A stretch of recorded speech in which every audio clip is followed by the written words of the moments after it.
ആണും പെണ്ണും.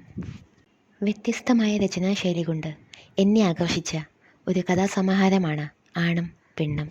രചയിതാവിൻ്റെ ആദ്യ പുസ്തകമാണിതെന്ന് വിശ്വസിക്കാനാവാത്ത വണ്ണം മനോഹരമായി ഈ പുസ്തകം നമ്മളെ ഒരു യാത്രയിലേക്ക് കൊണ്ടുപോകുന്നു.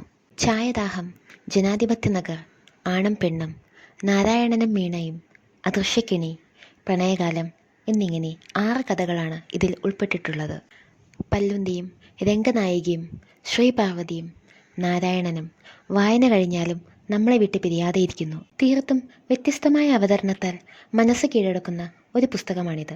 ഓരോ കഥകൾക്കിടയിലും കടന്നു വരുന്ന അതിഥികൾ കഥയുടെ ഗതി തിരിച്ചുവിട്ട് അവസാനിക്കുമ്പോൾ വഴിത്തിരിവുകൾ സൃഷ്ടിച്ച് വായനക്കാരനെ അമ്പരപ്പിക്കുന്നു.